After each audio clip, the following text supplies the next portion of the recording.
Boa tarde, ou boa noite a todos.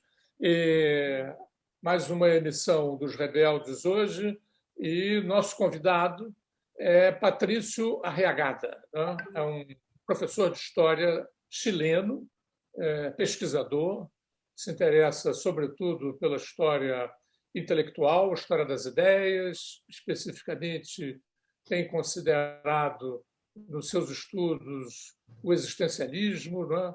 E as suas repercussões no Chile, na Argentina e no Uruguai. É um professor e pesquisador que também se interessa pela história, pela historiografia, né? Pela história da história, né?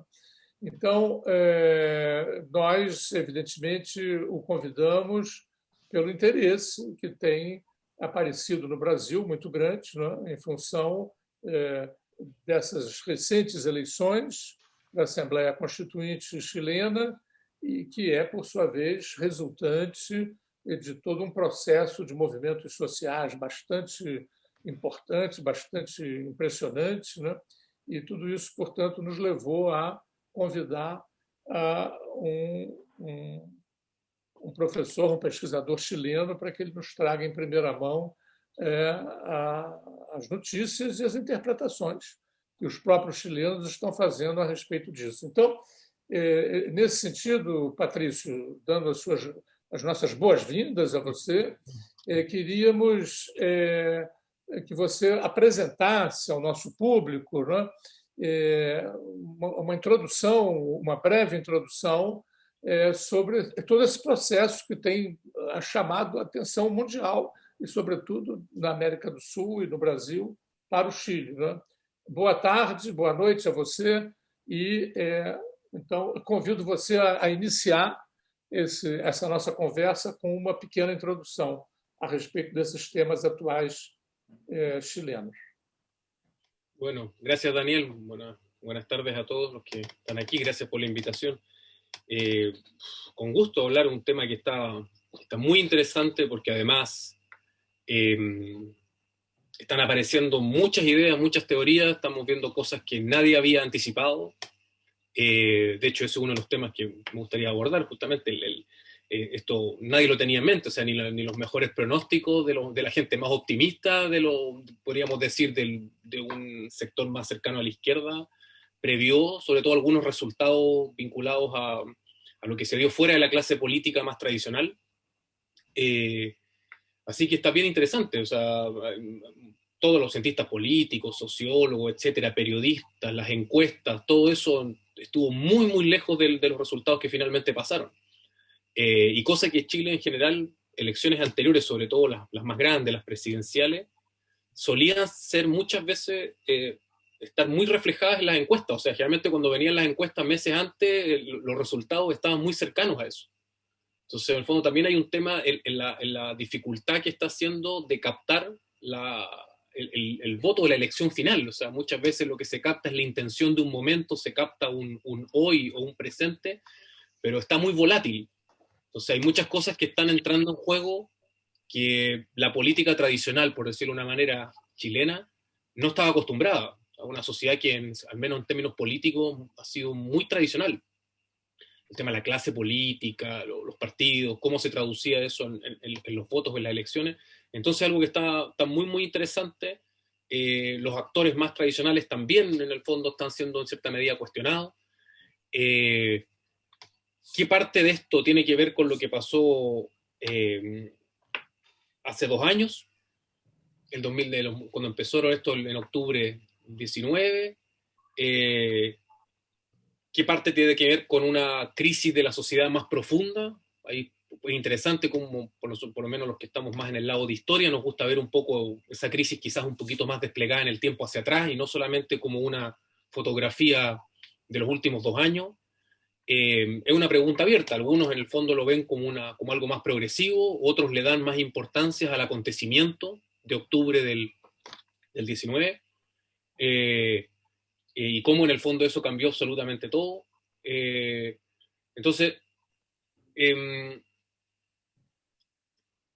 hay muchas ideas que creo que se pueden plantear. Voy a quizás decirles 3, después podemos ver algunas cosas que si quieren pueden hablar de algunos, les puedo reflejar con algunas cifras, algunos datos para ilustrar un poco la las ideas o las reflexiones que voy a proponerle. Lo primero que me parece interesante es, bueno, que es un reflejo bien interesante que se ha dado, es que se viene quizás desde algunos meses dando una crisis fuerte en lo que era la monumentalidad de la derecha chilena, por decirlo de una manera. La derecha chilena se caracterizó, bueno, quizás en las últimas décadas empezaron a aparecer partidos, una renovación entre comillas. Muchas veces pasaba lo siguiente, se empezaba a cuestionar un cierto establishment, y lo que sucedía, había una renovación media maquillada, entonces los que asumían aparecían sobre todo jóvenes o mujeres como para dar una cara de renovación, pero muchas veces esos jóvenes y mujeres estaban absolutamente vinculados con las capas directivas, lazos familiares, económicos, etcétera. Entonces, por lo tanto, a la hora de votar, sobre todo las votaciones importantes, la derecha nos tenía acostumbrados a votar en bloque. Y como siempre la derecha ha sacado, incluso desde la época del fin de la dictadura, alrededor de un 40%, y como nosotros teníamos una constitución que pide un 2/3 para poder en el fondo cambiar, hacer reformas estructurales, la derecha siempre tenía en el fondo la facultad de veto.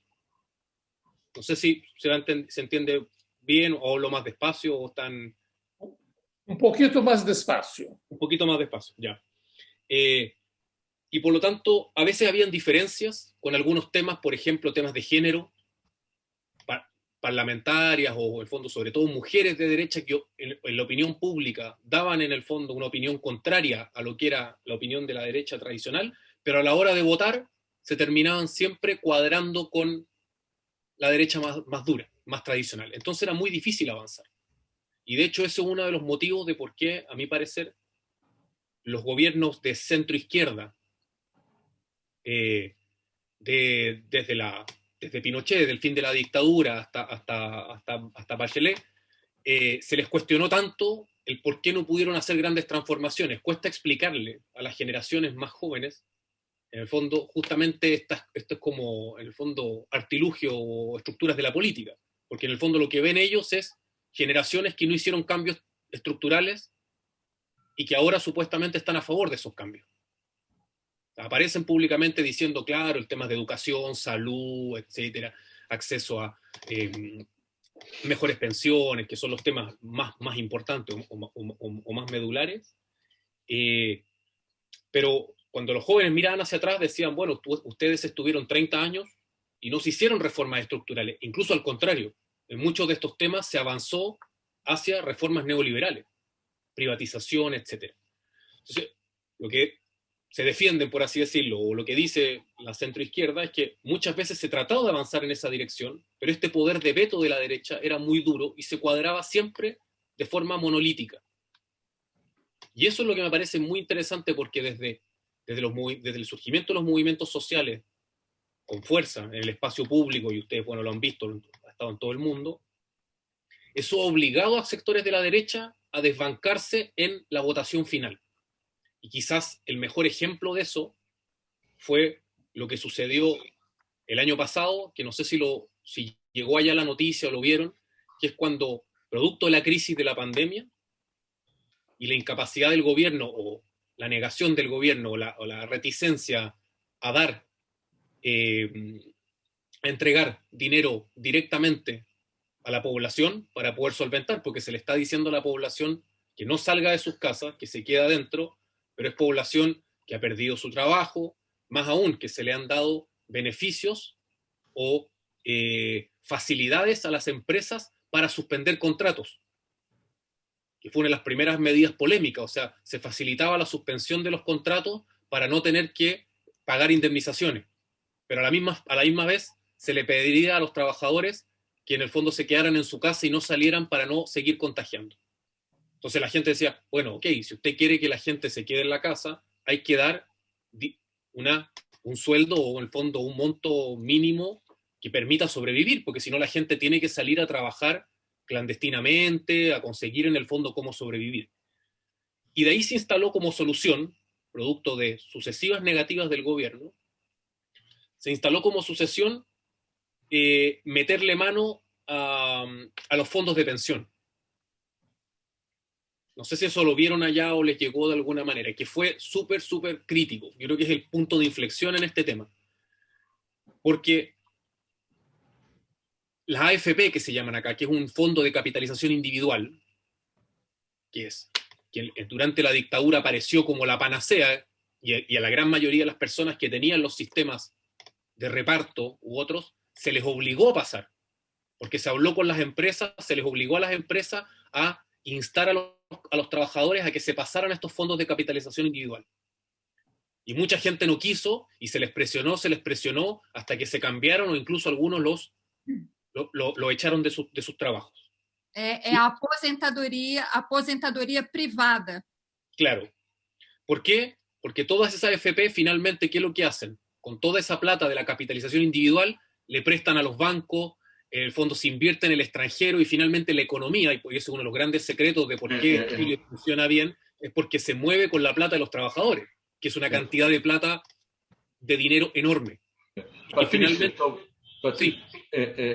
talvez seja interessante, Cristina, não só se a aposentadoria se tornou privada, como as pessoas passaram a ter fundos de capitalização individuais, e que o dinheiro delas era aplicado e frequentemente perdeu-se dinheiro. A pessoa, enfim, teve prejuízo nessa história. Não sei se você compreendeu. Sí. O sea, de hecho, cuando esto se puso, hubo toda una campaña publicitaria en la dictadura. Más aún, el fundador de este sistema es el hermano del presidente actual, que era ministro de la dictadura. Y el eslogan era algo fantástico. Esto era como llegaba el progreso, la gente ahora cuando se jubilara, se iba a jubilar con mucho más dinero que el sistema anterior. Y eso era lo que prometía. Las portadas de los diarios de la época dicen eso. O sea, usted se va a jubilar con 80, 70%, etcétera, de su sueldo. Bueno, ¿y qué es lo que pasó? Que finalmente, evidentemente, eso nunca se cumplió. Y de hecho, durante las últimas décadas ha sido cada vez peor. Porque el sistema entrega pensiones tan miserables que finalmente la única propuesta desde estas AFP, desde las empresas que administran estos fondos, la única respuesta siempre ha sido hay que retrasar la edad de jubilación, que es la respuesta liberal, neoliberal clásica en el mundo. En el fondo, la única solución es trabajar más. Como aquí. Claro, y además estiraron la expectativa de vida. Porque en el fondo esto se calcula con yo junto una cantidad de dinero durante la cantidad de tiempo que yo trabajo y después eso se me divide por la expectativa de vida. Y la expectativa de vida quieren ponerla en torno a los 100 años, cosa que nadie vive. Entonces, claro, a mí me dividen X cantidad de plata por un tiempo de vida que no voy a vivir. Entonces, como el gobierno no entregaba dinero y era muy reacio, se empezó a instalar como idea, cosa que todos reconocían que era mala, porque nadie puede decir que es bueno gastar la plata de las pensiones. Y ahí el gobierno, en el fondo, se fue en guerra, empezaron los eslogans de que el país se iba a incendiar, de que íbamos a volver a la prehistoria económica, que es lo mismo de siempre, porque no hay mucha imaginación tampoco. Pero el punto de inflexión, y para allá quería ir, es que finalmente, para hacer la historia más corta, la propia derecha, sectores de la derecha se terminaron cuadrando con esta ley. Y ya no vamos en un retiro, ya vamos en el tercero. Ya fue aprobado el tercer retiro. O sea, y en el primero fue donde pasó esto. Y ahí fue donde empezó. Y el gobierno siempre ha estado en contra, pero es una medida muy popular porque para la gente es la forma más efectiva de que le llegue dinero al día siguiente. O sea, yo no tengo con qué sobrevivir, no tengo con qué comer. Yo sé que estoy comiendo con mi jubilación, pero bueno, ese es un problema de 30, 20 años más. Y ahora lo que necesito es sobrevivir. Porque todas las medidas del gobierno siempre son con una cantidad de letras chicas que han terminado siendo muy, muy impopulares. Entonces, finalmente, de hecho, parte importante de la derecha empezó a criticar, todo este año lo viene criticando muy fuerte al gobierno, porque en el fondo ellos sabían que estas medidas, entre otras, pero sobre todo esta, les iba a costar a ellos en las elecciones. Y ellos lo venían diciendo, o sea, en el fondo, obviamente nos van a castigar y todas las personas que vayan, de hecho, muy pocos candidatos, de hecho, no sé si hay uno, ni siquiera me acuerdo, ocuparon al presidente dentro del eslogan o la imagen de candidatura. cosa que usualmente se hace. Nadie quiso aparecer con él para acarrear votos porque sabían que eso no iba a funcionar. Entonces, primero eso, y eso es una oportunidad que, independiente de para dónde vaya esto ahora, haber quebrado la monumentalidad de la derecha, para mí es algo, quizás es lo más importante lo que ha pasado, porque podemos avanzar más o menos en algunas medidas, pero eso era una piedra de tope que era imposible de hacer reforma, y por algo la Constitución se mantuvo prácticamente intocable tantos años. Porque con ese 40% decidían finalmente. Sí, perdón. Não. Repete essa questão da abstenção e alto índice de abstenção. Era uma pergunta que eu tinha. Como se explica el hecho de que solamente 40% de los aptos a votar compareceram? Não quedou claro para mí. No, es que eso es el tema de la participación. Sí. Tú me preguntas por la participación, perfecto.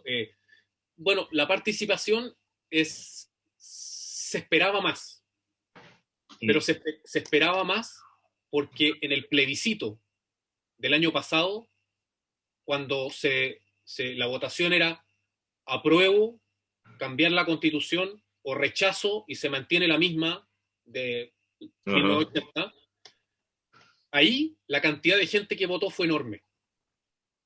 Y fue casi 80-20% a favor del apruebo.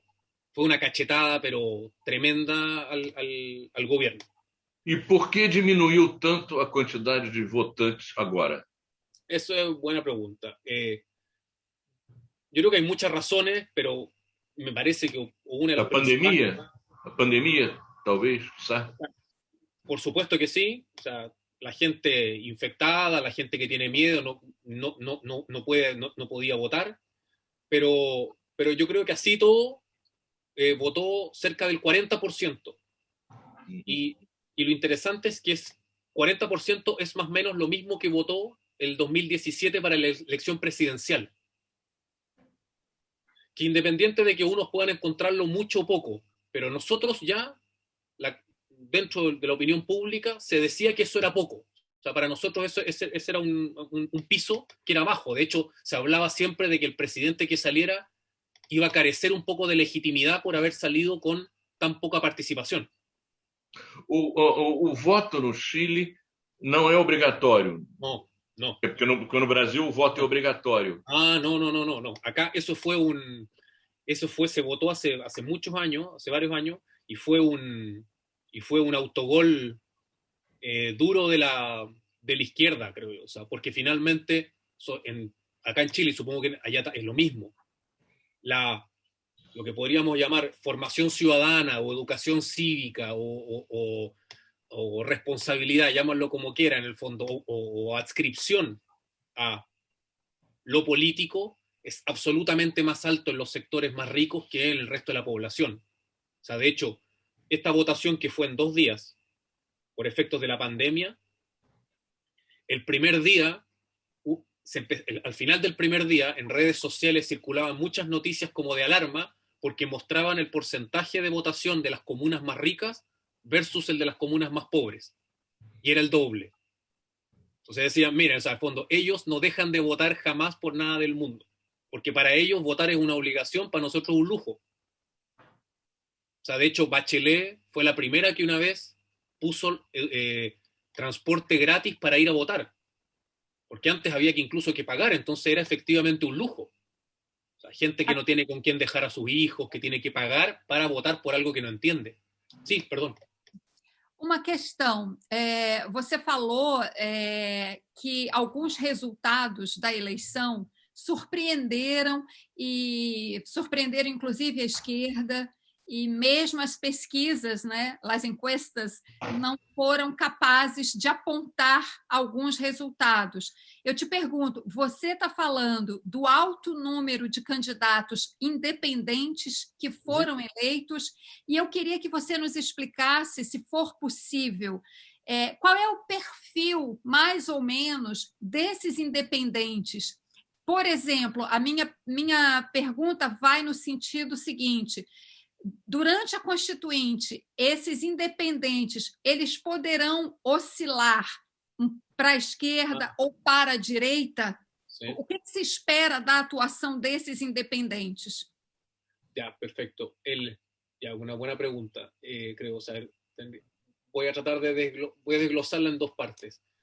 Cuando yo decía que era sorprendente, podemos decir, hay como varios puntos. El primero es que para la derecha, o sea, de hecho, el vocero de gobierno había pronosticado un triunfo, o sea, no absoluto, pero ellos necesitaban 52, porque son 155. Entonces el cálculo de ellos era 52 para poder tener el derecho a veto, lo cual también es un poco una fantasía, porque aunque tuviesen 52, muchos de esos candidatos de la derecha habían públicamente llamado a votar a prueba.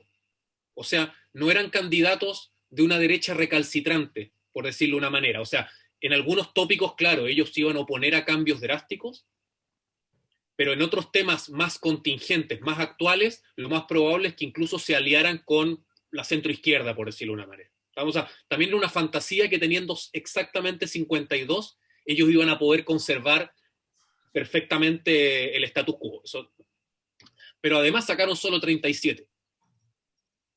¿Ya? Y además perdieron figuras que ellos creían que representaban una tradición, que llevaban muchas décadas en política y que creían que en el fondo esa tradición todavía los podía sostener, que es una de las crisis también. O sea, hay, tanto en derecha como en centro izquierda, hay figuras que sacaron unas votaciones de 1 o 2%, pero que es una vergüenza absoluta para personas que estamos hablando que llevan 40 años en política. O sea, Patrício, con esto sí que tienen que jubilarse e irse para la casa. O sea. Me saca uma dúvida. As eleições parlamentares aqui são proporcionais às listas partidárias, e se um partido tem, por exemplo, 10% em sua lista, de los votos em sua lista, ele ocupa 10% da cadeira. E vão os mais votados. Claro. Como foi essa coisa? Em Brasil, por exemplo, seria praticamente impossível candidaturas independentes, salvo aquelas muito fortes que conseguissem, por si solo, uma votação correspondente a uma cadeira. Que se chama aqui... Bueno, como foi esse processo em Chile? Os independentes, eles estavam em listas ou não estavam em lista nenhuma? E como um independente era votado suficiente para ser elegido? Ya. Voy a tomar las dos preguntas para contestarle también a Cristina y mezclarlas un poquito, porque están relacionadas. O sea, yo les decía, primero el tema como de la sorpresa que hablábamos recién con Cristina. También es una sorpresa dentro de la centroizquierda. O sea, en el tema de los constituyentes, dos partidos que tienen una tradición muy, muy importante en la centroizquierda. De hecho, Ricardo Lagos, el presidente, era PPD, Partido por la Democracia. Y la democracia cristiana sacó uno. Me parece que sacó dos y hay uno que finalmente por temas de paridad salió. Que después podemos hablar de eso, porque es una constituyente paritaria de género, no sé si lo vieron eso. Sí. Entonces, parece que eran dos y uno salió, me parece. O sea, quedaron con uno. Para la democracia cristiana que estamos hablando, que era el partido, en el fondo, que encarnó la vuelta a la democracia post-Pinochet, etcétera, etcétera. Y que es un partido que está en una decadencia profunda porque los partidos de centro están en crisis en Chile. Y en la historia de Chile los partidos de centro en gran parte eran los que, el punto neurálgico de la política, que muchas veces eran los que decidían hacia dónde basculaba finalmente el tema. Y además por el tema religioso, porque además supongo los partidos en el fondo cristianos en todo el mundo están un poco en crisis. Entonces, eso, pero también en la izquierda más tradicional, porque en el fondo la votación del PC fue mayor que la del Partido Socialista. Y eso también es muy, muy raro, o sea, es muy, muy nuevo en Chile. El Partido Comunista usualmente acá sacaba porcentajes muy, muy minoritarios. Porque también estamos en un país que es un tema que igual me gustaría ir más adelante, porque lo más probable es que esté muy presente en las elecciones, porque hay un candidato comunista que está muy, muy fuerte, y con estos resultados se vio favorecido, que es Jadwe, que es Daniel Jadwe. todas las consignas del anticomunismo y que vienen de la época, bueno, de Estados Unidos de los 50 y la dictadura, que en fondo son exactamente los mismos eslogans, que se han mantenido, en fondo han volado bajo el radar durante muchas décadas y afloran cada vez que la política se va un poco a la izquierda. Y a veces nosotros nos llama la atención porque es como viajar en el tiempo 50 años y escuchar las mismas cosas.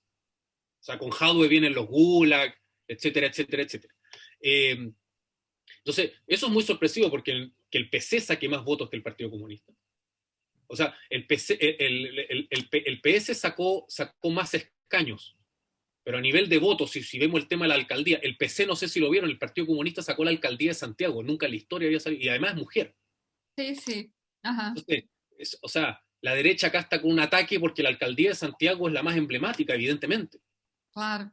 Y sacó a un tipo que en el fondo era muy cercano al presidente, muy alineado, muy respaldado. Además, todo el tema de las manifestaciones ocurre en el límite entre una comuna que se llama Providencia y Santiago. Entonces siempre el alcalde de Santiago estuvo muy metido en esto y por eso también muchas veces le jugó en contra, el tema de inmigrantes y el tema de las movilizaciones. Y después podemos ir para allá. Y el tercer tema, para ir vinculando las dos preguntas de Cristina y Benjamín, es como sorpresa lo de los independientes que mencionaste, que también. Sorpresa porque muchos de ellos no los conoce absolutamente nadie, o no los conocía nadie, me refiero en términos, claro, mucha gente los conoce, por algo votaron por ellos, pero no forman parte del establishment, no es gente que nosotros podríamos decir, no son académicos, no son en el fondo miembros del partido, de partidos, no son militantes y algunos ni siquiera simpatizantes, porque ahí hay que hacer me parece, una salvedad, porque muchos se acogieron al eslogan, un poco o al paraguas de independiente, como una manera de no ser manchados por los partidos a los cuales ellos son simpatizantes. Y eso lo hicieron mucho la gente de derecha. Y de hecho en redes sociales hubo muchas campañas un poco para desenmascarar eso. Decían, ojo con este que dice que es independiente, pero mira acá en la elección hace 2 años iba de candidato acá y acá está en una foto con de tal partido o del otro. Entonces, independiente también fue algo como una chapa que se pusieron muchos para tratar de sacarse un poco la mancha de la política. Pero hay otros que son verdaderamente independientes. No, a dúvida é que entram são elegidos os mais votos, então, quer dizer, porque aqui você pode ter menos votos que outro, pero estar eleito e o outro não. Porque é por a lista partidária, se ela tem 10%, vai ocupar 10% dos puestos. E entram, então, os mais votados dentro do partido. Pero em Chile, a votação era individual e entravam os mais votados. No, por eso, para allá voy. Entonces, ¿cómo entran los independientes ahí? Por eso que es aún más sorprendente, porque no es solamente sorprendente porque uno podría decir, ya, perfecto, salió X, que ahora es independiente, pero es un tipo que, o sea, fue senador, fue diputado, no tengo idea, estuvo en la dictadura, hizo tales cosas y tiene una carrera política que finalmente se traspasa en votos, pero hoy es independiente. No es el caso, al contrario. La mayoría de la gente que apeló a eso, yo soy un político, yo conozco la experiencia, porque fue uno de los temas que trataron de instalar. ¿Cómo vamos a dejar la Constitución en manos de gente que no tiene idea de lo que va a hacer? Entonces, ahí lanzaron el tema como de la tecnocracia. Entonces hay que votar por gente que sabe lo que va a hacer. Y esas personas sacaron votaciones horrendas. O sea, 1%, 2%. Una parte. 2, claro, uno podría decir, sí, mira, ellos son independientes, no van a estar manchados por la crisis de los partidos políticos tradicionales, pero ahí está el tema que dices tú, Benjamín. El sistema que opera acá es el sistema de ONT. No sé si lo ubican. No. ¿Sistema de? Se los voy a poner en el chat, yo creo que es más fácil. Así. Pero que también es muy complicado. Porque cada distrito tenía una cierta cantidad de escaños adjudicados. ¿Cierto? Como un poco como las elecciones en Estados Unidos. ¿cierto? Tal cantidad de electores, tal cantidad de escaños. Y las votaciones son por listas. Por eso que todo el mundo decía, por mucho que esa persona independiente caiga muy bien en el público, sea de las nuevas generaciones, representa los movimientos sociales, esté más conectado con las demandas actuales, es imposible que salga, porque finalmente los votos van por lista. Y de hecho, lo que hicieron los partidos tradicionales como estrategia fue incluir en sus listas a personas no históricamente vinculadas a los partidos, pero que eran, comillas, más cercanas a la gente. Ejemplo, actores. Cantantes, futbolistas, no sé, figuras en el fondo públicas. Entonces, muchas en redes sociales, que por eso ese tema a mí me gustaría verlo después si tenemos tiempo, porque el tema de las redes sociales para mí es fundamental, o sea, esto no se explica. Eu creio que seria o que aqui chamamos de voto distrital, né?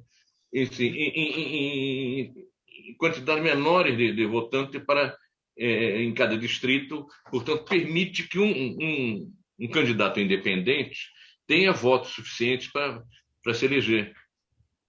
Sí. Daniel, você sabe a esse respeito? Não, porque aqui o universo, por exemplo, um deputado em Rio de Janeiro, Rio de Janeiro tem 100 milhões de eleitores, o estado, a província, entende? Ustedes ali em espaços mais chicos, menores, não? Então você permite que uma pessoa, mesmo sem estar em uma lista partidária ampla, ela pode ter votos suficientes para entrar como independente. ¿Sería eso? No. Los independientes estaban en listas. Claro, están en listas apartes. Sí. Mira, yo después les voy a... Igual es bien interesante el tema, por eso digo, yo después les voy a mandar un video a Daniel, muy cortito, donde explica este sistema. Que en el fondo, ¿por qué nosotros lo veíamos antes y decíamos, no puede salir ningún independiente? ¿Por qué? Porque si yo soy independiente y voy solo, ya, yo puedo decir, ya, yo confío. Además está el tema, después podemos hablar también de ese tema, la cantidad de dinero que gastó la derecha versus eso, y la crisis de eso. Por eso hablaba de redes sociales, porque las redes sociales en el fondo permiten una democratización también de la propaganda. Obviamente uno puede pagar en Facebook, etcétera, pero antes, sin eso, finalmente la publicidad que había era en los espacios públicos, el fondo los carteles, la televisión, que era algo que estaba absolutamente prohibido para, al fondo, las clases populares. Entonces, ¿qué es lo que sucede? Si yo voy solo, yo digo, ya, yo saco 6% de los votos. 6%. Pero en la lista de al lado, centro-izquierda, digamos, hay 7 personas. Hay una persona que forma parte un poco del establishment, como les decía, pero que quiere pasar un poquito, quiere volar bajo el radar, ¿ya? Porque fue parte de un gobierno anterior que hoy día es un poco criticado, pero él va como por atrás. Y ponen una figura pública que los puede arrastrar. Entonces pongamos un actor de televisión que nunca ha militado, pero que es simpatizante de izquierda, pero con todo este tema del anticomunismo, de la extrema izquierda, no se quiere ir tan hacia la izquierda, entonces confía nuevamente en la centroizquierda. Y así hay 7 figuras. Lo que hacen en las listas es que suman el total de los votos de las listas. Lo mismo que la derecha, lo mismo que la izquierda tradicional. Y los votos totales de cada lista se dividen la cantidad de escaños. Sí. ¿Cómo aquí? Entonces, si la lista de derecha sacó tal cantidad de votos y le corresponden 3 escaños, es el primero que más sacó, el segundo que más sacó, el tercero que más sacó. Entonces, en el mejor de los casos, los independientes iban a sacar 1. Con suerte. Pero finalmente a veces se pensaba que ni siquiera 1, porque sacando una buena votación, 6%, si el otro saca 3, 4, 8, 10, 12, con el total me comían absolutamente. El problema o el tema es que los independientes sacaron mucho más que ese 3, 4, 5%, y algunos sacaron 12, 14. Entonces sacaron más que las listas completas de los otros.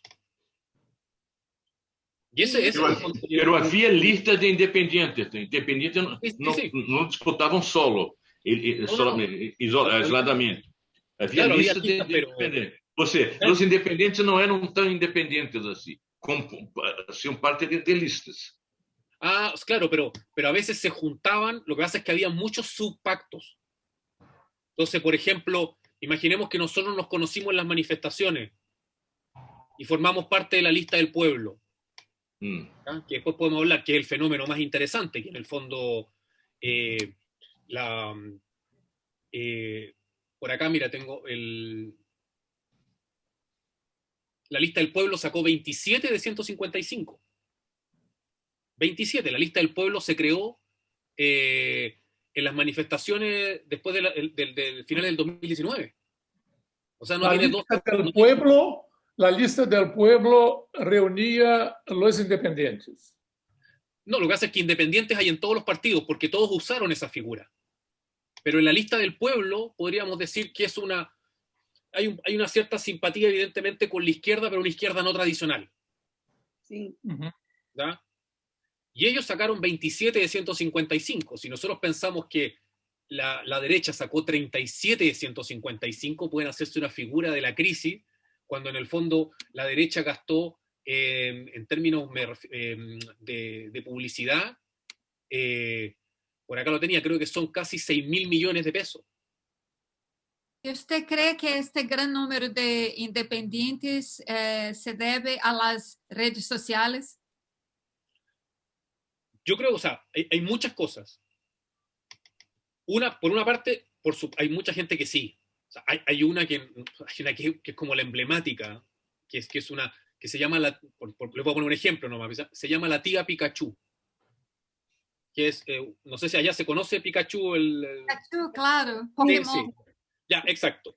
Porque ella, es una historia muy interesante, pero ella en el fondo, al parecer, le compró un disfraz a un hijo, me parece que es algo así, pero como que le compró un disfraz al hijo que no le gustó, que no le quedó, o no lo usó, y finalmente lo usaba ella, e iba a las manifestaciones, y se hizo muy famosa en las manifestaciones porque en las manifestaciones estaba Spider-Man, hay una serie de personajes ahí, pero ella siempre estaba. Y ella lo que hace, conduce un furgón, un bus de escolares, de niños. Ese es su trabajo. Entonces, es una persona muy común y corriente que representa justamente esta manera de entrar en política sin no solo no pertenecer a ningún partido político, sino que ser una persona absolutamente común y corriente, sin estudios universitarios. Y ella salió elegida, lo cual claramente está a la derecha con ataque porque se imagina a la tía Pikachu redactando una constitución cuando para ello deberían estar intelectuales que estudiaron en la Universidad de Chicago, etcétera, etcétera. Entonces, hay figuras que en el fondo llegaron y entraron muy rápidamente. Hay otros que son muy sensibles con temas que se han instalado, por ejemplo, el tema del agua. No sé si ustedes lo saben allá, pero Chile es uno de los pocos países que tiene privatizada el agua, entonces en el fondo, y esto sucedió en los gobiernos de centroizquierda. Entonces hay regiones de Chile que están secas, que en el fondo hay problemas de sequía que se arrastran por muchos años, y hay ministros, senadores, etcétera, que tienen acciones en compañía o que ellos son dueños de derechos de agua. Entonces, el tema del agua es otro de los grandes temas que se han instalado. Entonces, muchos de estos independientes son muy sensibles con temas que la clase política más tradicional o no ha sensibilizado o ha sensibilizado de forma demasiado ambigua. Sí, hay que hacer algo con el agua, punto. Sí, hay que mejorar las pensiones, punto. Ya, pero ahí queda. Entonces no son activistas. Entonces hay muchos activistas, hay mucha gente vinculada con los movimientos sociales, que el gobierno a nivel mediático ha hecho lo imposible por vandalizarlos, en el fondo por criminalizar la protesta, criminalizar en el fondo los movimientos sociales, lo mismo de siempre. Y esto también en el fondo es un fenómeno interesante porque te demuestra que gran parte del país opina claramente lo contrario. O sea, la campaña que el gobierno viene haciendo desde hace 2 años de criminalizar la protesta no funciona. Su principal alcalde, que llevaba a cabo eso, que es el de Santiago, perdió en manos de una comunista que no solamente es una mujer comunista, sino que además me parece que el 80-85% de los concejales del consejo son comunistas. O sea, la municipalidad de Santiago, en el fondo, no es solamente la cabeza, porque a veces sale electa el alcalde, pero tiene al consejo en contra. Sí. Entonces, por eso la derecha con Santiago está atacadísima. Patrício, eu queria fazer... Que grandes reformas vocês estão esperando, ou é possível esperar que essa Constituinte, duas, três, quatro grandes reformas, que há uma expectativa que a Constituinte nova possa aprovar? E essas reformas serão aceitas pelas Forças Armadas, pelas forças mais conservadoras? Né? Se pudesse nos responder essas duas questões conectadas. Né? Ya, si quieren, Andrea también iba a hacer una pregunta, a lo mejor sí.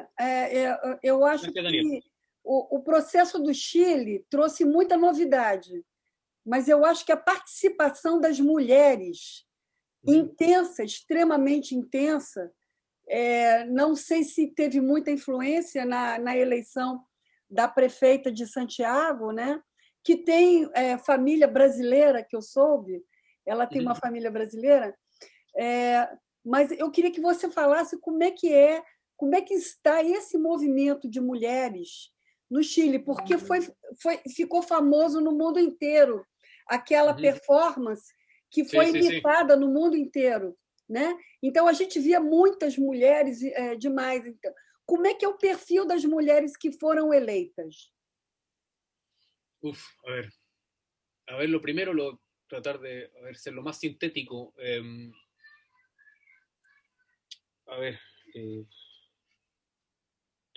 El tema de las reformas, esa es una de las grandes críticas que se hacía a este proceso, en el fondo, que eran tantas, porque cuando uno empezaba a pensar o a tirar ideas, eran tantas las supuestas reformas que había que hacer, que la crítica era, esta gente en 2 años jamás se va a poner de acuerdo, y por eso la apuesta de la derecha era obtener ese tercio que pudiera, a lo mejor no vetar todo, pero obstruir.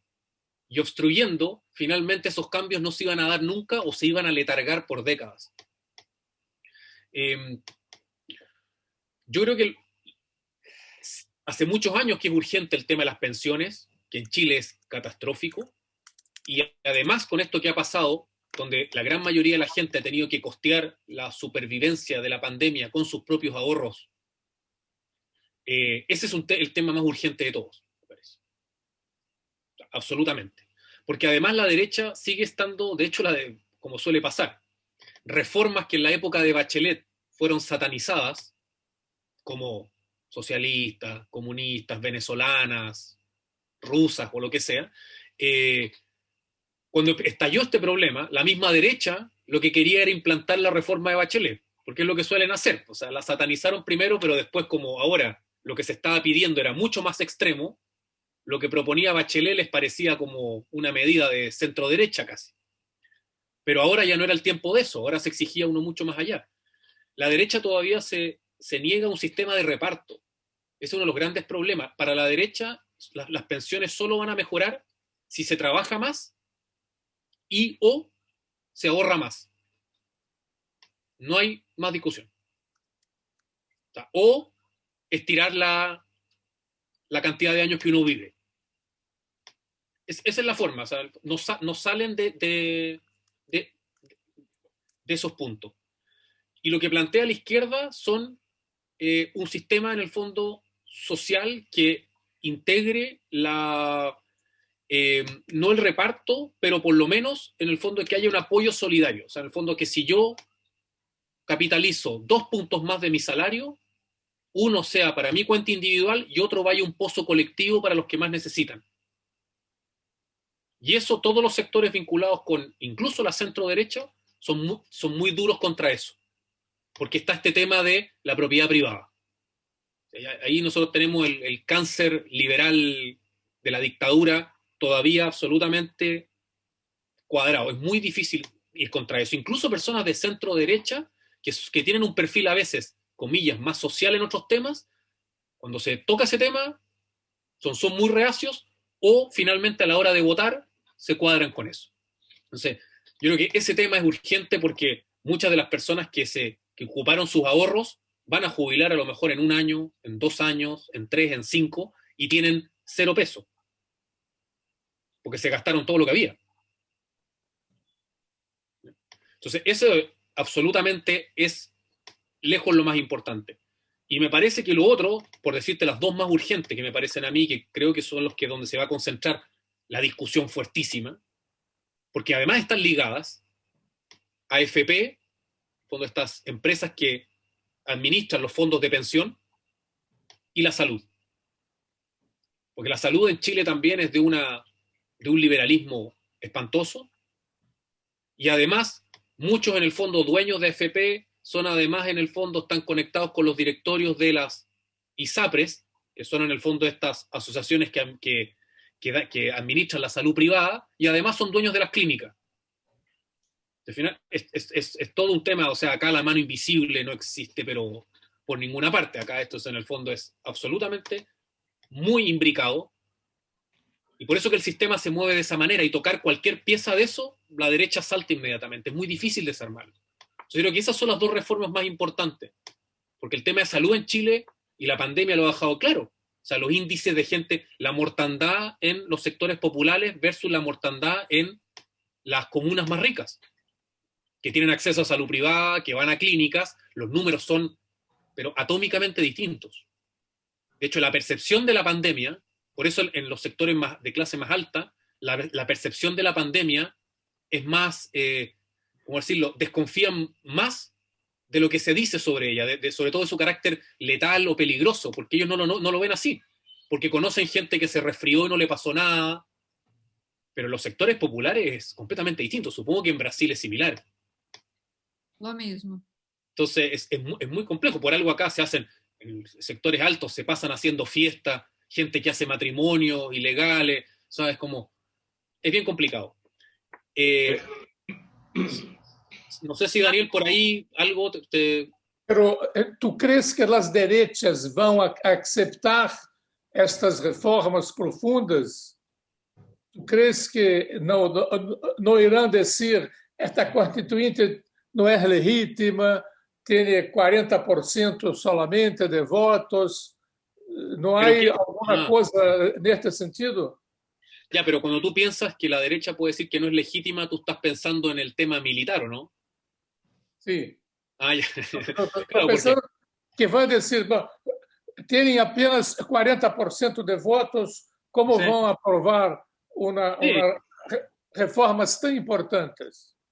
Bueno, o sea, es muy probable, a ver, lo que pasa es que, claro, el 40% es de la gente que votó, pero es la misma cantidad de personas que votaron cuando salió electo el presidente de turno, que es de derecha. O sea, bueno, pero nosotros sabemos que la racionalidad no impera mucho y a ellos les da lo mismo si el argumento que van a decir va contra ellos, les da lo mismo.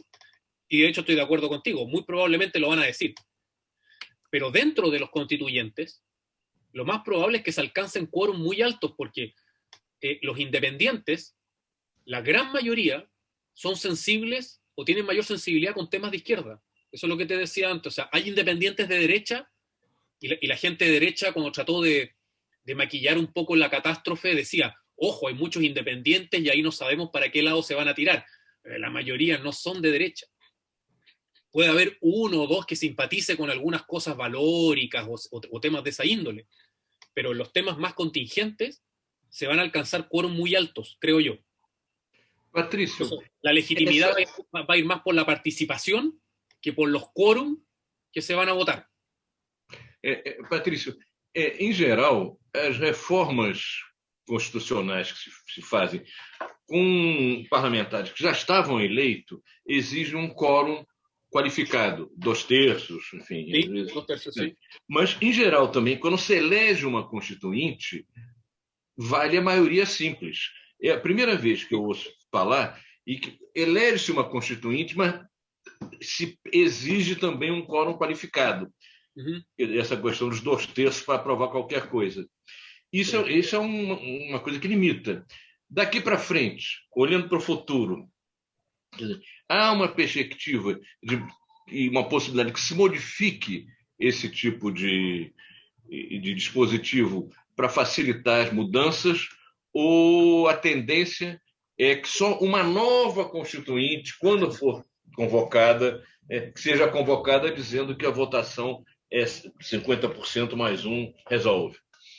Mira, La pregunta de Andrea sobre las sí, mujeres. sí, la tengo muy presente. Voy a ir con esto porque está más vinculado con el tema y después vamos a ese, que me parece un tema muy interesante porque además está muy presente en lo que viene de los presidenciales. Pero ojalá que alcancemos y si no alguna vez, si quieren conversar en otro momento, porque ese es un muy buen tema. Cómo se vienen las elecciones acá está buenísimo.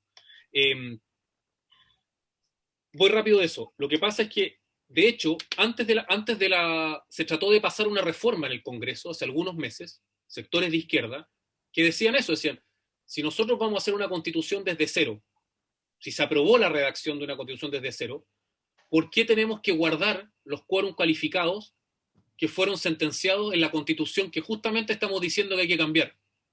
Entonces algunos decían, que a algunos les parecía lógico, sobre todo fue una ley que presentaron un par de diputadas que acá son muy famosas porque son muy jóvenes, pero que explican gran parte, por eso también voy vinculando con la pregunta de Andrea, por qué también el Partido Comunista ha subido tanto. Porque son dos diputadas comunistas, en el fondo, que han tirado el carro y tienen 30, 35 años. Están ahí. Pero mucha gente se le fue en contra porque, claro, sobre todo en ese momento, cualquier ley que pasara, estamos todavía en tiempos normales, por decirlo de una manera, y cualquier ley se puede mandar a lo que acá se llama el Tribunal Constitucional. No sé si existe esa figura ya, que para nosotros es un cáncer, porque cualquier cosa se puede mandar al Tribunal Constitucional alegando de que es inconstitucional, y en estos momentos la derecha tiene mayoría simple. Y si hay empate, que más encima es absurdo, más encima son números pares, no sé cómo, pero bueno, son pares, entonces si hay empate, dirime la presidenta, y la presidenta es muy cercana al presidente. Entonces prácticamente cualquier cosa que en este tiempo se manda al Tribunal Constitucional, salvo muy pocas excepciones, favorece, podríamos decir, a, no sé si derecha, digámoslo, pero a un cierto status quo o tradición o conservadurismo, como quieran ver. Ahora, me parece súper interesante tu pregunta, porque uno podría decir, ahora, ¿qué pasa si ahora que tienen el quórum calificado, que tienen 2/3, que tienen 3/5, porque para algunas medidas se le pide 3/5, para algunas 2/3? A lo mejor ahora a las mismas personas que postulaban eso, ahora no les conviene, porque ahora que puedan crear una constitución que se alberga o se refugia en 2/3 o 3/5, va a ser más difícil de cambiar. Entonces, antes ellos pensaban que era muy posible que no alcanzaran ese quórum. Por eso pensaron, hagamos mayoría simple, porque es muy posible que la derecha nos vete y no podamos hacer cambios estructurales. Pero ahora sí es posible hacerlo. Es muy, muy posible. De hecho, si no lo hacen es porque se van a farrear o se van a perder una oportunidad enorme para hacerlo. Sí, no sé si... Porque, Andrea, para decir lo tuyo, o sea, tema de mujeres, o sea, de partida, se ha instalado, una de las cosas más interesantes me parece es que pasó de ser, como por así decirlo, una consigna voluntaria o de buena costumbre a un imperativo. Estamos hablando de un país todavía que las diferencias de género a nivel salarial, nivel de presencias en directorio, nivel de mujeres en el fondo en rostros de televisión, en cúpulas de partidos políticos, es muy, muy poca. Y como les decía al principio de la charla, a veces, sobre todo en sectores de derecha, se ocupa mucho eso.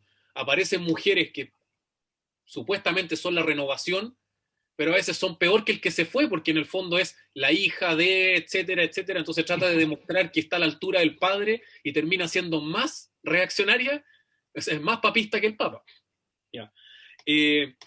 Entonces, ahora, por ejemplo, de hecho, no sé si vieron en las noticias que hay una polémica ahora, porque hasta ayer había plazo para inscribir, el miércoles, perdón, había plazo para inscribir primarias. No sé si allá se hace lo mismo, primarias legales.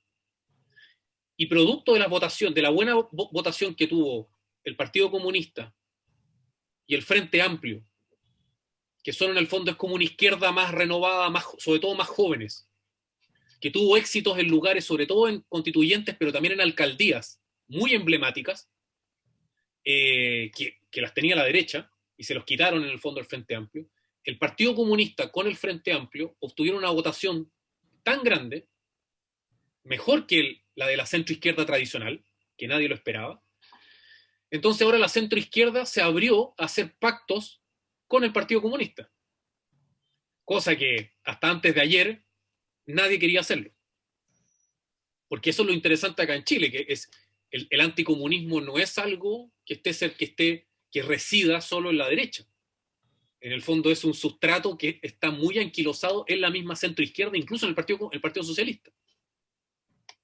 Entonces, hasta la semana pasada, partidos de centroizquierda decían, yo no me imagino yendo a una primaria con el candidato del Partido Comunista, o sea, no tenemos nada que ver. Con típicos discursos como todos los extremos son malos. Como decir, Trump es igual a, en el fondo, Jadwe en este caso. O sea, el Partido Republicano, que acá es como especie de Trump, nacionalista, etcétera, ya, es lo mismo que los comunistas. Entonces, ese tipo de consignas a veces uno los encontraba en la centroizquierda. Y el Partido Socialista se le invitó a formar parte de esto. ¿Por qué? Porque el Partido Comunista y el Frente Amplio dijeron, por la historia del Partido Socialista, porque además el Partido Socialista sacó mejor votación y nunca dijo esas cosas, eran los otros partidos.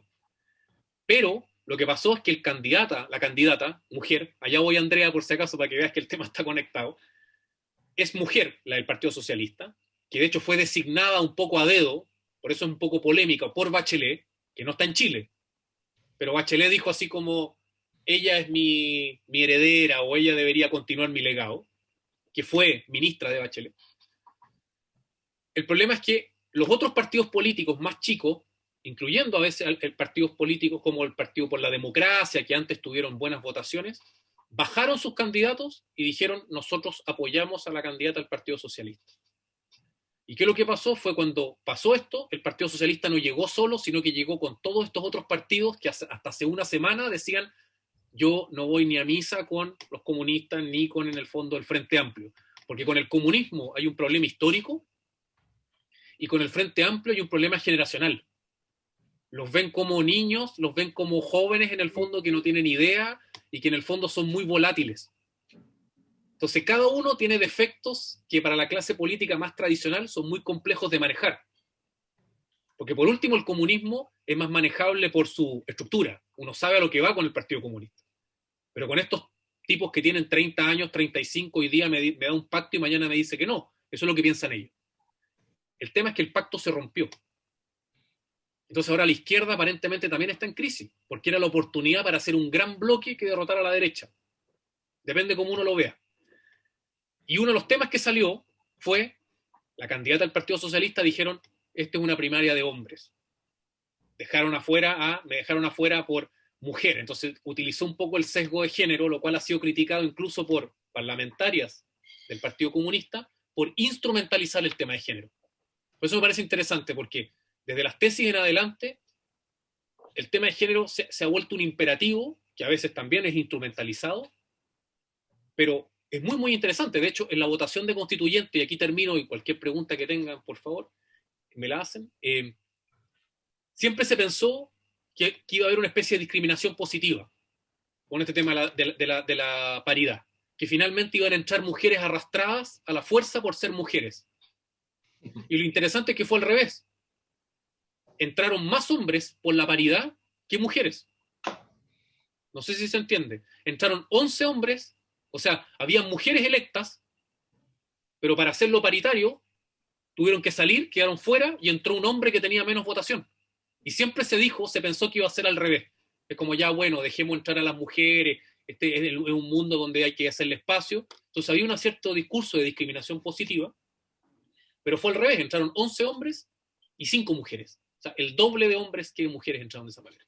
Patrício, isso poderia espelhar, poderia mostrar protagonismo na luta política, inclusive não institucional, quer dizer, muito grande das mulheres. Houve, de fato, crescimento gigantesco desse protagonismo das mulheres na luta não institucional?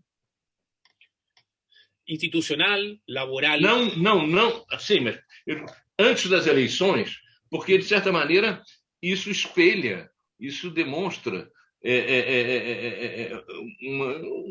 prestígio, protagonismo das mulheres que já deve ter vindo de antes da luta na rua, na calle, enfim. Sí. Pero que yo creo que hay que verlo con cuidado porque esta sobreexposición del tema de género puede llevar a veces a opacar problemas reales que en el fondo necesitan transformaciones urgentes. O sea, uno se puede quedar con que nunca hemos tenido tantas candidatas mujeres, nunca ha habido ya mitad hombre, mitad mujeres en la constituyente, pero hay temas estructurales, o sea, lo que hablábamos antes de las pensiones, las mujeres reciben mucho peores pensiones que los hombres porque trabajan menos en trabajos regulares, remunerados. Pensemos en el tema doméstico, o sea, claramente las pensiones de las mujeres en el fondo son terribles y la pandemia ha revelado eso. Las mujeres han sufrido mucho más la pandemia que los hombres. En los núcleos familiares son generalmente más pobres, son los hombres los que tienen que mantener la casa y son las mujeres que han tenido que ver el tema de la escolaridad a distancia de los hijos, el encierro, no sé si me entiendes. Entonces, temas de salario que es menor. O sea, ni siquiera pensemos en la participación en directorios, que creo que también es importante, pero está mucho más atrás en la lista, claramente. O sea, una mujer gerente general que no forma parte del directorio de la empresa, creo que es un sufrimiento peor que el del fondo que las mujeres comunes y corrientes. Entonces, ese es un tema que a veces uno puede quedarse con esta, como que están apareciendo más mujeres, tuvimos una presidenta mujer, una alcaldesa mujer, pero en el fondo esas transformaciones radicales son complejas porque sobre todo tocan el ámbito laboral. Cómo en el fondo se reconoce la labor de la mujer en el ámbito doméstico, cómo se remunera. Nunca van a tener pensiones las mujeres que trabajan en la casa. Y si las pensiones dependen de la capitalización individual, no pueden tener pensiones. Y si después se separan las mujeres, ¿de dónde vienen las pensiones? Si no hay ayuda del Estado. No tienen nada. Perdona, Cristina. Patrício, Sim. Eu tenho uma pergunta. Me corrija se eu estiver errada, mas os governadores foram eleitos pela primeira vez no Chile, certo? Sim. Eu queria saber se você pode fazer uma projeção para nós do que isso significa em termos de mudança, né, de câmbio na dinâmica da política no Chile, porque, afinal de contas, serão governadores eleitos, né? Então, o voto dá a esses políticos um peso que eles, como indicados, eles eram indicados pelo presidente, certo? Sim, pelo intendente, sim. Então, tem uma mudança na dinâmica política muito grande. Eu queria ver se como é que isso vai se desdobrar, né, na política chilena. Yo creo que ahí hubo un error, bueno, uno siempre habla como general después de la batalla, pero hubo un error ahí de la derecha porque la elección de gobernadores quedó muy opacada por la de constituyentes y la de alcaldes. Es un cargo nuevo que prácticamente yo creo que el 99% de la gente que votó no tenía idea qué es lo que estaba votando, más allá de este cambio de intendente a gobernador, pero lo más probable es que la derecha no saque ningún gobernador. Ninguno. O sea, tendría que revisar un poco ahí, pero son muy pocos los que ganaron porque a diferencia de los alcaldes, donde si tú tienes la mayoría, fuiste el que sacaste más votos y sacaste 13, y yo saqué 12%, tú eres electa, da lo mismo si fueron 13%. Pero en los gobernadores hay un piso de 40 de quórum. Y si no se alcanza el 40, las dos mayorías van a segunda vuelta. ¿Ya?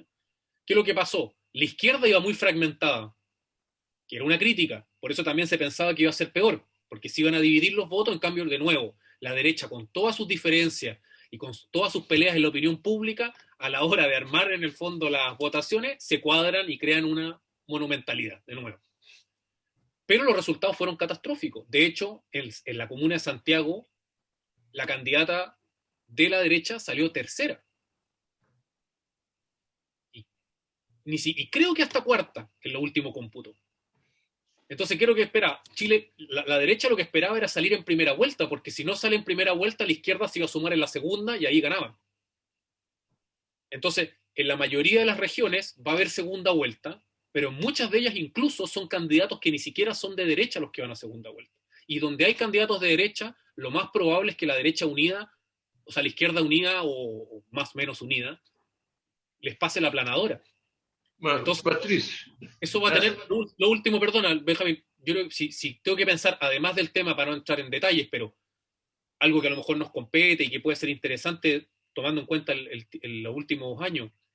Una de las cosas que va a ser muy importante, me parece, es el tema de los movimientos sociales y las manifestaciones, porque en el fondo los intendentes también tienen un rol importante, o ahora gobernadores, en la administración y sobre todo en el fondo la relación con la policía. Nosotros tenemos una policía que es todavía igual a la del... O sea, son más jóvenes, pero la estructura, de hecho, por eso uno de los grandes temas que se pide es no reformar, en el fondo, transformar absolutamente, rehacer la policía, porque en el fondo son tipos que siguen pensando con una lógica militar. Entonces, que todos los gobernadores sean de oposición, por así decirlo, a derecha, eso va a cambiar mucho. En Santiago lo que pasaba era que los intendentes eran de derecha y además muchos de los alcaldes, en las dos comunas donde se daban las manifestaciones, uno era de derecha muy dura, que es Providencia, que es la hija de un militar que fue parte de la Junta de Pinochet, que es Matei, y el otro es Alessandri, que fue el que perdió con la candidata comunista. Entonces tenías dos alcaldes de derecha, en el punto donde se encuentran, donde se juntaban las manifestaciones en Plaza Baquedano o Plaza Dignidad, como se le llama, y además un intendente de derecha. Entonces ese tema con las policías creo que puede ser interesante para ver cómo se van a dar las movilizaciones, las manifestaciones sociales. Perdona, Benjamín. Patrício, o Chile que eu conheci não era uma federação, você tinha um governo central, inclusive a Força Policial de Carabineiros era ligada ao governo central, e você tinha os intendentes, que equivalem aos nossos prefeitos de cidade. Sim. Eu não estou... Qual é o papel dos governadores? O Chile passa a ser uma federação, como o Brasil, como isso? Não. Pois é, e que função terão os governadores? Elas se compara com a função dos prefeitos? De los prefectos de allá. Intendentes. Continuam a existir intendentes, ¿no? Lo que pasa es que por eso te decía que es algo que se conocía muy poco. Quem passa a haver polícias locais, não só os carabineiros. Vai haver controle. O governador vai controlar a polícia local? No la puede controlar, pero claramente van a haber puntos en el fondo en la logística y en la implementación que antes estaba muy cuadrado y prácticamente no había disidencia. O sea, estaba desde el gobierno central, el intendente, el alcalde y el capitán o el general de carabineros. Entonces estaban todos alineados. Finalmente lo que hacía la policía, prácticamente cuando habían problemas, y que ha habido muchos, ese es otro tema que es muy interesante de ver también, no había ninguna repercusión. Estaban todos cuadrados. Y el general de carabineros decía, no hubo uso excesivo de la fuerza. Porque siempre el problema es el uso proporcional de la fuerza, que es absurdo. O sea, el protocolo carabinero es disparar a los pies y acá disparan a los ojos. El primero. Y por eso hay tanta gente que ha perdido la visión y los ojos, etc. Pero después cuando Carabineros hace su propio accountability, ellos dicen que no, que fue justificado, que en el fondo le estaban tirando cosas, etcétera, terrorismo, bla, bla, bla. Y finalmente las instituciones de gobierno todas se cuadran con eso. Por ahí tenía los datos, no sé, tendría que verlo, pero, o sea, te estoy mirando, o sea, hay 2.000 o 3.000 causas contra Carabineros desde octubre del 2019 y los procesos en el fondo deben ser menos de 10 que han terminado con algún tipo de sanción. Y muchas veces esas sanciones implican que son reubicados. Esto es como los sacerdotes a veces. Sí, les llega un castigo y finalmente son reubicados nomás. Entonces, a eso me refería. Ellos no pueden mandar claramente, va a haber un gobierno, pero en el fondo, por lo menos, va a haber un choque en cuanto a la planificación, a dónde se van a ubicar los carabineros, cómo intervenir las movilizaciones, cuándo intervenirlas. Y en ese espacio, en esa grieta que se va a abrir, en el fondo, creo que puede permitir justamente que existan nuevas formas de manifestación, porque el último tiempo se había caído mucho en el fondo en una manifestación, sobre todo con la pandemia, donde en el fondo era ocupación y represión. O sea, ya claramente no estábamos en las manifestaciones del 2019, esas manifestaciones que vieron ustedes y que dieron la vuelta al mundo. donde se dieron espacios para ese tipo de manifestación. Ahora último, la represión era automática. Y porque tenía, como les digo, el intendente, el alcalde y el capitán de carabineros que se juntaban 20 minutos y decían, hay que intervenir de esta manera, listo, vamos. Y los carabineros se saben que tienen la impunidad. Ellos lo saben, si ese es el tema. Por lo tanto, actúan acorde a una impunidad que saben que tienen. Cuando esa impunidad, al menos, es ambigua o dudosa, el actuar va a cambiar al día siguiente. Quiero creerlo. Porque si no, están más mal de la cabeza de lo que pensamos todavía. Patrício, nós, quando vivemos no Chile, há muitos anos, né, nos Sim. impressionou muito a tradição política. Partido Comunista, Partido Socialista, havia direita, havia uma tradição política e isso fazia do Chile um país muito diferente dos outros. Bem, houve a ditadura e, depois da ditadura, essas famílias políticas voltaram, comunistas, socialistas, o que mostrava a força delas. Você acha que esse momento, esse processo que houve aí a partir de 2019, vai abrir uma nova etapa ou essas forças políticas tradicionais tendem a ganhar os independentes? Mira, yo creo que más que lo del 2019, por eso te decía, depende cómo uno lo vea, si uno hace una mirada un poquito más a corto plazo o mediano plazo. De hecho, hasta antes de la votación, de la última votación, gran parte de la gente, por eso fue muy sorpresivo esto, pensaba un poco desde una mirada un poco más tradicional. O sea, ok, hay un malestar, hay mucha gente que votó a prueba, pero eso es muy difícil que pueda canalizarse en una nueva forma política que realmente pueda poner en peligro o remecer el status quo más tradicional chileno. La sociedad, la configuración, la estructura de partidos, etc.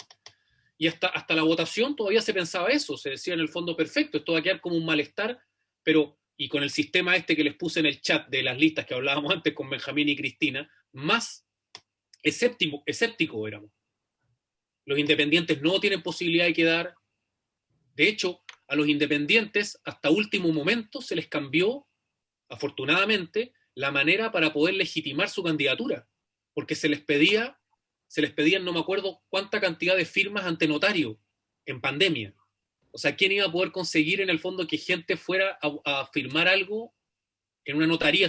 ¿Cómo le dicen ustedes a las notarías? Sí, no cartório. Entonces, gente decía, pero es absurdo, estamos en pandemia, o sea, es gente que no tiene los medios, que no es como el Partido Socialista que llama a las bases en el fondo de perfecto y lleva a votar, o cualquier partido. Entonces, se eliminó un poco eso, porque hasta un poco antes ni siquiera iban a poder entrar en las listas.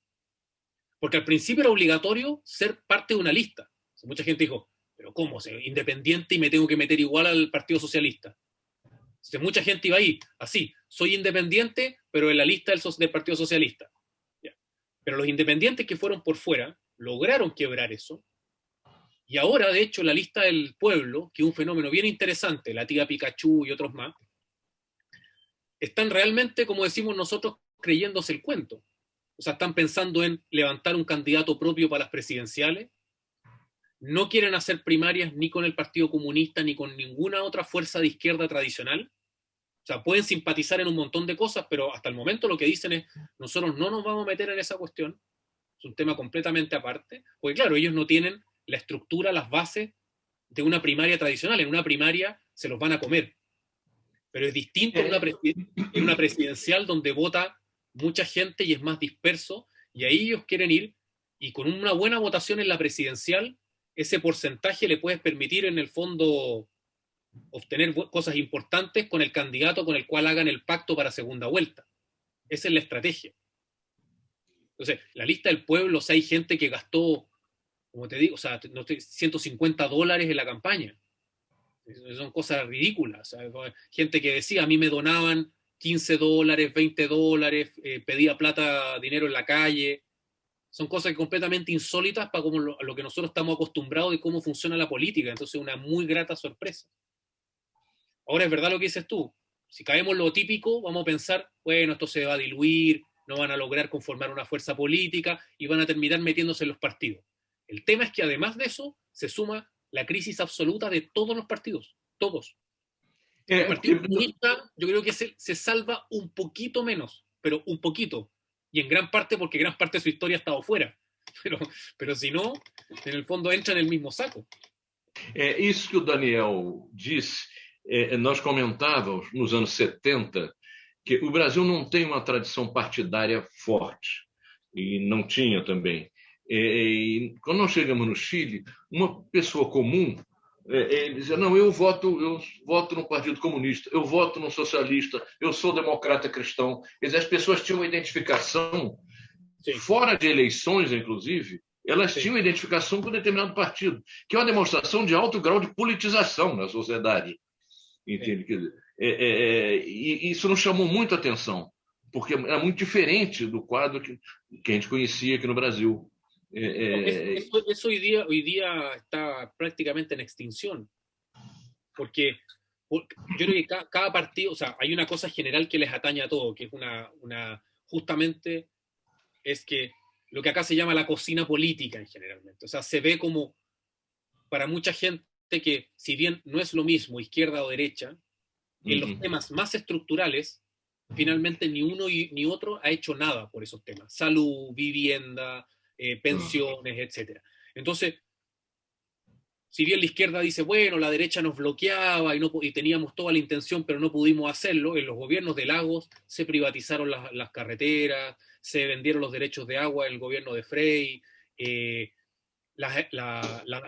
estas asociaciones que administran los fondos de pensión, antes de los gobiernos de la concertación, de centro izquierda, las pérdidas eran asumidas por las dos partes. O sea, ustedes capitalizan individualmente, yo administro y yo ese dinero lo invierto, ¿cierto? Y cuando hay pérdidas, ahora esas pérdidas se traspasan solamente a los cotizantes, no nosotros. Entonces lo que hay es que uno ve en las portadas de los diarios que las ganancias de estas asociaciones son, pero estratosféricas. Son montos que son en el fondo al nivel de los bancos. Porque es lo mismo finalmente. Finalmente es una élite completamente liberal, que están todos en el fondo vinculados unos con otros. Entonces, los partidos entraron completamente en esa crisis, y en el fondo, y eso se vio desde octubre del 19 en adelante, cuando algunos miembros un poquito más díscolos, no tan identificados con los partidos políticos, se iban a meter a la calle, los echaban a patadas. Hay varios que salieron arrancando, y los perseguía la gente, que les quería pegar. Hay 2 o 3 que se salvan. De hecho, el presidenciable de ahora del Partido Comunista es uno de los pocos que podía ir a la calle, y a veces se jacta justamente de eso, y yo soy de los pocos que puedo ir a la calle y no me pegan. Hay un malestar que es completamente horizontal, transversal, pero además hay, claro, temas locales o partidarios más específicos. La derecha, o sea, está completamente autodestruida. O sea, ya sea por los rezagos pinochetistas, por el tema neoliberal, o porque las cúpulas dirigentes siguen siendo las mismas que las de los 80. Que son los mismos. El candidato presidencial de ahora, de la derecha, que es lo más probable que sea el que llegue, que es uno que es tercera vez que va, que es candidato, ha sido alcalde muchas veces de una de las comunas más ricas, era de las juventudes de derecha, que hay fotos en internet por todas partes con Pinochet. El ministro del Interior de Piñera, el que terminó saliendo por las manifestaciones de octubre del 19, era de las juventudes que apoyaba a Pinochet. O sea, son los mismos. Los dueños de la AFP, si uno los busca, hay varios exministros de Pinochet. Entonces ni siquiera ha habido un lavado de imagen muy pulcro o muy elaborado, o sea, que por lo menos que cueste pillar el vínculo y que esté viviendo en Suiza y que desde Suiza maneja las cosas. No, están acá, están ahí mismo, o sea, ninguna vergüenza. Entonces, y los partidos tradicionales, sobre todo la izquierda, como te digo, salvo el comunista, que es el gran ganador de las elecciones de los partidos tradicionales, el gran ganador del Partido Comunista, el único. Yo creo que el Partido Socialista se salva un poco. Los demás, todos los demás, es terrible el resultado. Como les decía con la democracia cristiana, que en el fondo la democracia cristiana era un partido que a gran parte decidía la política en los últimos 40 años en Chile. No existe. Acaba de renunciar el presidente de la democracia cristiana, se bajó su candidata, le están pidiendo a otra mujer, porque justamente como es imperativo casi que vaya una mujer, le están pidiendo a una mujer, y la mejor posicionada de ellos les dijo, imposible, yo no me voy a quemar. O sea, voy a perder todo mi capital político si me tiro ahora, si la DC está absolutamente deslegitimada. Cristina, perdona. Não, é uma pergunta que eu acho que é difícil de responder, mas eu não resisto a fazer essa pergunta, inclusive pelo que você está falando agora, essa presença, né, dos herdeiros do Pinochet na política e na economia chilena.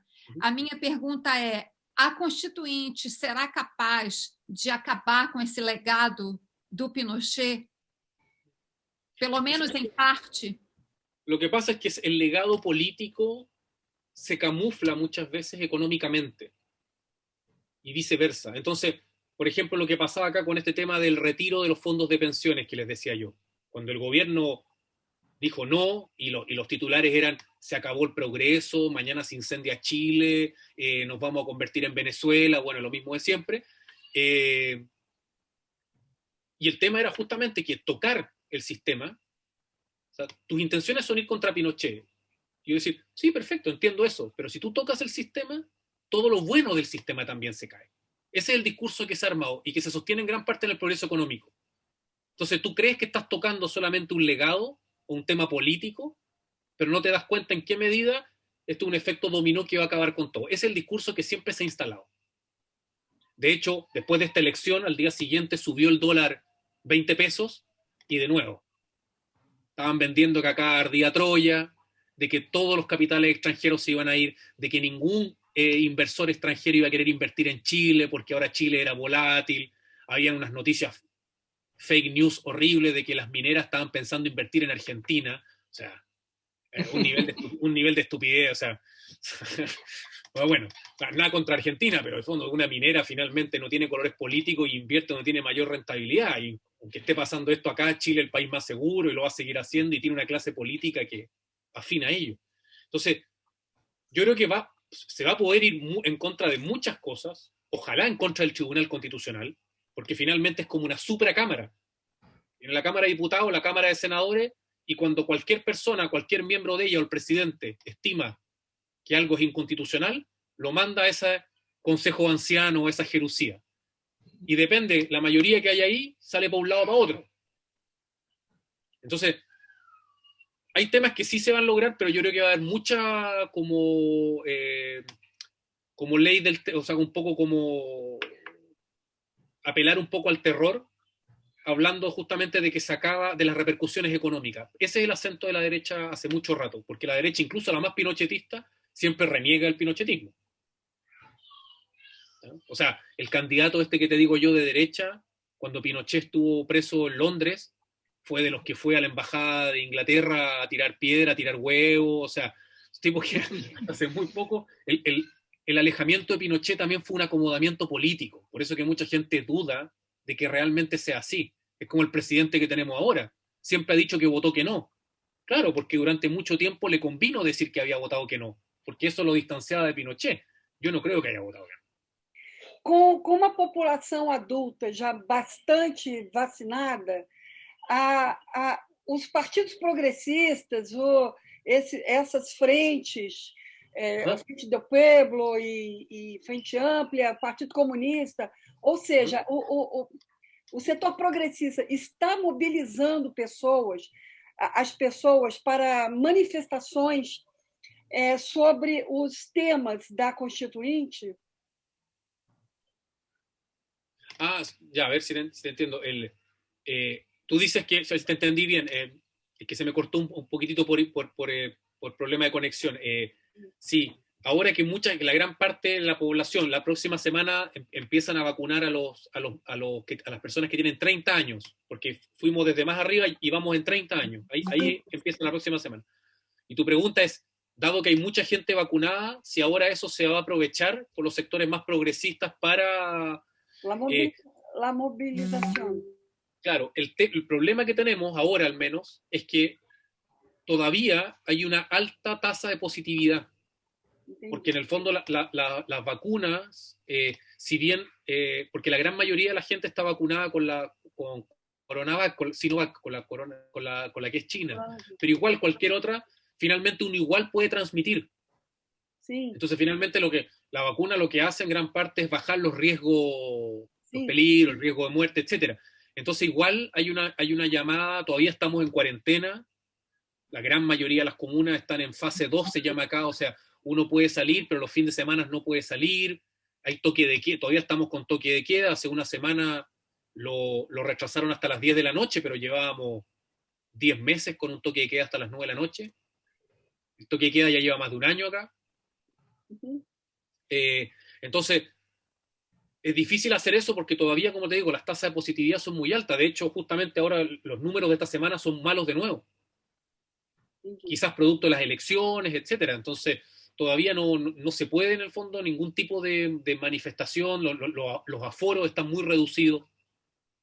Pero lo más probable es que cuando mejore un poco eso, sin duda, claramente, esta buena votación que obtuvieron, porque finalmente son tipos que son dos facciones, tanto el PC menos, pero el Frente Amplio, la votación en gran parte depende de la movilización en la calle. O sea, Sí. y la lista del pueblo absolutamente. O sea, entonces, claramente va a haber algo ahí. Ahora, como lo de la Constitución es algo más técnico también, no sé qué tanto se va a reflejar el trabajo técnico que se va a hacer en la Constitución en el fondo, un despliegue de manifestaciones o mediático respecto a ciertos temas.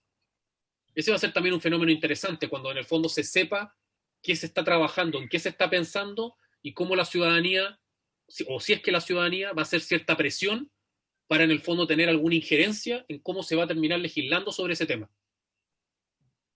Porque yo dudo que la cosa quede así como, ya, ustedes salieron electos, ahora ustedes júntense y redáctenla. Me parecería muy malo también, que no continuara el proceso también de contacto con la ciudadanía. De hecho, para cerrarte el comentario, uno de los temas de por qué se quebró la alianza de la izquierda fue porque los partidos de centro izquierda y el socialista, una de las cosas que pedían era ir con una lista única. Y el Frente Amplio y el Partido Comunista le dijeron, imposible, porque ya no se puede ir sin independientes, ya no se puede ir sin candidatos de la sociedad civil. Entonces, en el fondo, lo que les dicen es, ustedes siguen pensando que esto es un exabrupto, o que es en el fondo un accidente, y que podemos volver a la política tradicional. Lo que están diciendo es ya no hay vuelta atrás, o sea, ya no se puede, en el fondo, armar una lista de candidatos de lo que sea entre cuatro paredes. Muito bem, eu acho que a gente já está chegando ao fim, não é? Já temos até ultrapassado o nosso período, mas eu acho que se justificou, porque muitas questões que não são ainda bem compreendidas aqui no Brasil em relação ao Chile. Vamos fazer uma última rodada, então, de perguntas, como sempre, para o Patrício e encerrar. Sí, perdonen, y si algún tema se me fue porque no lo toqué en profundidad, me lo vuelven a poner nomás y lo conversamos. Não, foi muito bom, Patrício, foi muito bom. Pena que, no meu caso, eu vi que meu espanhol está meio enferrujado. No, pero es que nosotros hablamos muy mal, si insisto. Si a nosotros los españoles no nos entienden si nosotros hablamos rápido. La gente de Não, España. mas eu, além de ter vivido no Chile, eu fui casado com uma chilena. Então, eu, enfim, entendo bem o espanhol. Mais difícil é o espanhol do Caribe. Mas, enfim, achei muito bom, muito instrutivo e traz muita coisa nova para nós, a situação do Chile. Me chamou a atenção isso. Quer dizer, não é um processo que se esperava mais ou menos a eleição. Tem muita coisa nova. Essa coisa da ultrapassagem dos partidos e a formação de uma nova esquerda com raízes populares e não partidárias muito fortes. Isso serve para ultrapassar partidos que estão ultrapassados, mas coloca problemas também no ponto de vista da condução política, né? Como conseguir um grau de articulação entre os setores de esquerda, que se poderia chamar de esquerda no sentido mais amplo, nessa batalha que se aproxima agora. É algo importante. Mas, enfim, eu gostei muito e os rebeldes agradecem muito a tua participação. Andréia e Cristina, tem alguma pergunta mais? Querem fazer alguma outra questão? Rapidamente, que eu sei que o nosso tempo já está muito estourado, mas Patrício mencionou a questão da água. Aqui no Brasil, a questão ambiental também é muito importante, sobretudo agora, nesse momento, né? Eu queria saber se na Constituinte, além da questão específica da água, outros temas ligados ao meio ambiente também terão peso grande? Sí, o sea, eso es lo que se espera. El tema es que esos temas finalmente terminan rebotando o chocando con otros principios constitucionales. Por ejemplo, el derecho a propiedad. O sea, en el fondo, si es el tema finalmente. O sea, si el derecho a propiedad es inalienable, yo puedo transformar todo en el fondo. Mira, un ejemplo. Cuando uno de los retiros ahora de los fondos de pensiones, hay un tipo de aseguradoras que tiene lo que se llaman rentas vitalicias. No sé si existe lo mismo en Brasil.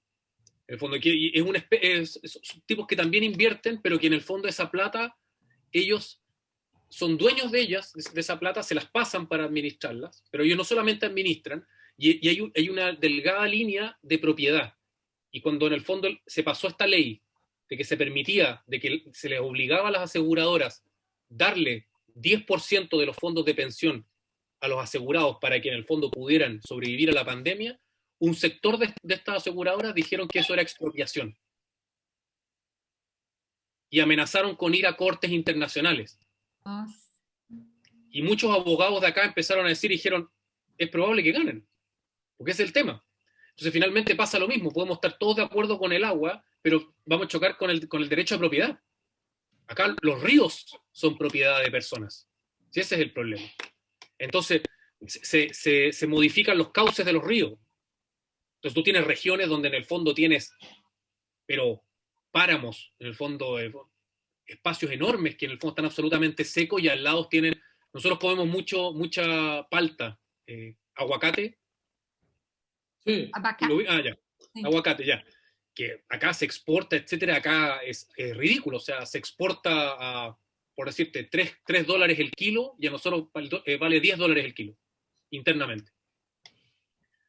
Y como comemos mucha palta, es muy lucrativo, pero el problema es que el palto, el árbol, chupa agua, o sea, seca los suelos de forma drástica. Entonces, en las regiones del norte chico, justo arriba de Santiago, Valparaíso, son zonas que están quedando desérticas por la falta de lluvia, que es donde están en el fondo estas plantaciones. Entonces, hay voluntad, el tema es que se choca con eso. Pasa lo mismo con las autopistas. Las autopistas, en el fondo, ok, todo estaba pensado para poder pagarlas, pero se hicieron contratos, se les regalaron contratos que son ridículos, que todos los años van aumentando, y finalmente si uno los quiere modificar, choca nuevamente con los principios constitucionales. Por eso que la gente un poco crítica de la derecha se reía porque la derecha siempre decía, no es necesario este proceso, que es lo que decía el rechazo, no es necesario esto, porque lo que hay que hacer es reformar. Si esto fuese malo, no tendríamos un país tan bueno, por así decirlo, tan excepcional como nos gusta creernos a nosotros. Miren América Latina, miren para allá, miren para Venezuela, Argentina, y nosotros somos como, en el fondo, como nos gusta creer como una isla que se cayó de Europa. Sí. Entonces, sí, si fuese tan mala no estaríamos así, pero estamos de acuerdo que hay que reformar. Entonces, de hecho, el eslogan era rechazar para reformar. Ese era el eslogan. Muy interesante. Entonces, lo que decía la izquierda decía, pero ustedes dicen que quieren reformar, pero cada vez que hay una ley que quiere transformar, ustedes la mandan al Tribunal Constitucional alegando que es inconstitucional. ¿Cómo el problema no va a ser la Constitución? Sí, sí. Ese es el problema. O sea, yo creo que sí, con esta votación seguro que se puede hacer algo. Y yo creo que algo muy bueno, tomando el comentario de Benjamín, perdonen que va un poquito más, pero acá en Chile estamos muy acostumbrados a ver este tema muy instalado, que la derecha lo utiliza mucho, de decir justamente de que en la fragmentación siempre hay crisis. Entonces, lo que pasó ahora con esta coalición que fracasó es una crisis. Y siempre es un eslogan. ¿Por qué? Porque la derecha, como siempre ha sido capaz de monumentalmente ordenar las filas, eso ellos lo ven como algo positivo. Entonces ellos encarnan la gobernabilidad, la estabilidad versus la ingobernabilidad, etcétera, etcétera. Pero en este caso, yo por lo menos creo que la fragmentación de la izquierda es algo absolutamente necesario para instalar temas que de alguna u otra manera no han sido capaces de permear la clase política durante 30 años. O sea, si no, no habría existido jamás la lista del pueblo. Y prefiero mucho más eso. A veces claramente va a haber fuego amigo en estos meses, porque claramente un candidato se va a tirar mierda con otro, pero finalmente yo creo que lo que va a haber es que en la segunda vuelta se van a sumar. Pero eso va a permitir instalar temas, visibilizar figuras que no tendrían forma. Si hacen el pacto ahora entre las viejas caras, la política tradicional, todo eso inmediatamente se mete bajo la alfombra y quedaría como un corredor medio pintoresco, por decir de una manera, un medio adorno, que sacaría un 5 o 7% y diríamos, oh, qué lindo, en el fondo apareció algo nuevo, pero no sería significativo.